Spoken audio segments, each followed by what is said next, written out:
Herod Antipater was born in 20 BC.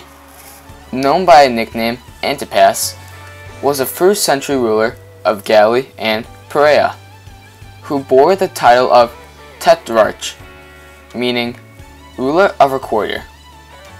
He is best known today for accounts in the New Testament of his rule and events that led to the executions of John the Baptist and Jesus of Nazareth. After being named to the throne by Caesar Augustus upon the death of his father, Herod the Great, in 4 BC, in subsequent ethnarch rule by his brother, Herod Archelaus, Antipas ruled them as a client state of the Roman Empire. He was responsible for building projects at Sepphoris and Betharamtha, and more important for the construction of his capital, Tiberias, on the western shore of the Sea of Galilee. Named in honor of his patron, the Emperor Tiberius, the city later became a center of rabbinic learning. Antipas divorced his first wife, Phasaelus, the daughter of King Herods IV of Nabatea, in favor of Herod, who had formerly been married to his brother Herod Philip I. According to the New Testament Gospels, it was John the Baptist's condemnation of this arrangement that led Antipas to have him arrested. Besides provoking his conflict with the baptizer, the Tetrarch's divorce added a personal grievance to previous disputes with Herods over territory on the border of Perea and Nabatea. The result was a war that proved disastrous for Antipas. A Roman counteroffensive was ordered by Tiberius, but abandoned upon the emperor's death in 37 AD. In 39 AD, Antipas was accused by his nephew, Agrippa I, of conspiracy against the new Roman Emperor Caligula, who sent him into exile in Gaul. Accompanied there by Herodias, he died at an unknown date. Just a quick little fact on King Antipas before we hop into King Herod the Great. The Gospel of Luke states that Jesus was first brought before Pontius Pilate for trial. Since Pilate was the governor of Roman Judea, which encompassed Jerusalem where Jesus was arrested, Pilate initially handed him over to Antipas, in whose territory Jesus had been most active, but Antipas sent him back to Pilate's court. Judea was ruled by high priests of the Hasmonean dynasty, descendants of the leaders who had freed the country from Seleucid rule. The Seleucid dynasty began with Celsius I, who created an empire from part of the area of Southwest Asia that had been controlled by Alexander the Great. Herod's grandfather and father held prominent political offices in Judea and established those relations with the Romans, the unquestioned world power during that time. In 47 BCE, when Roman Emperor Julius Caesar momentarily settled Palestinian affairs, he seemed to have entrusted Herod's father, Antipater, with the effective civil government.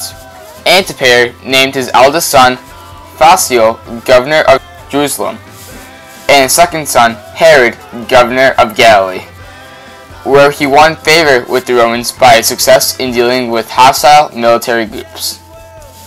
In 46 BCE, Herod was appointed governor of Syria and Samaria by Caesar's representative.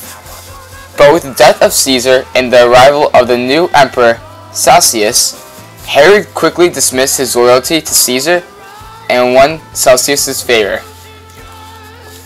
He also married Mamari, a Hasmonean princess and granddaughter of the high priest Hyrcanus II. A Parthian invasion in 40 BCE brought another change. Antigonus, a rival Hasmonean, became king of Judea, and Herod had to flee. He left his family in the fortress of Masada and went to Rome. There, Roman leaders Antony and Octavian Augustus accepted him, and the Senate named him King of Judea.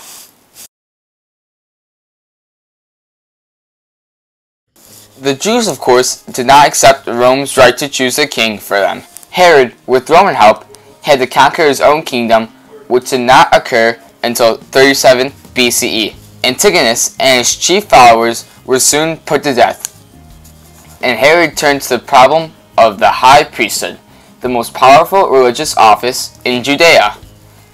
Herod did not have the correct ancestry to claim the office, and he needed a priest who could not rival him in power. But the Hasmoneans, even those connected to Herod by marriage, would not let go of their claims to the priesthood. By the end of this struggle, which raged for the most of his reign, the priesthood had become only a temporary office held at the king's pleasure. When Antony was killed, Herod found it relatively easy to shift his loyalty to Octavian. At the same time, Octavian saw no reason to look for another puppet to control in Judea, and therefore stayed with Herod.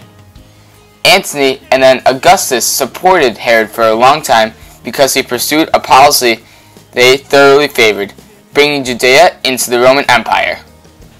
Herod conscientiously undertook to Hellenize every aspect of life in his kingdom. Officials were given the titles and functions of royal ministers elsewhere, and non-Jews were given many of the highest posts. Herod also brought his kingdom considerable prosperity. He stabilized the economy and reduced taxes. He encouraged trade and built the splendid port city of Caesarea. His city building had the further purpose of increasing Hellenization for many of his cities. The Caesarea and Samaria were intentionally Hellenistic rather than Jewish, even to the extent of having a mostly non-Jewish population. During nearly his whole reign, Herod faced trouble within his own family. As early as 29 BCE, he had killed his wife Miranda out of jealousy. As the years went by, the whole matter was further complicated by the question of who would replace him on the throne. Like many people with a strong will to power, Herod could not face the idea of losing it. 3 of Herod's sons were put to death, and his brother escaped death only by dying.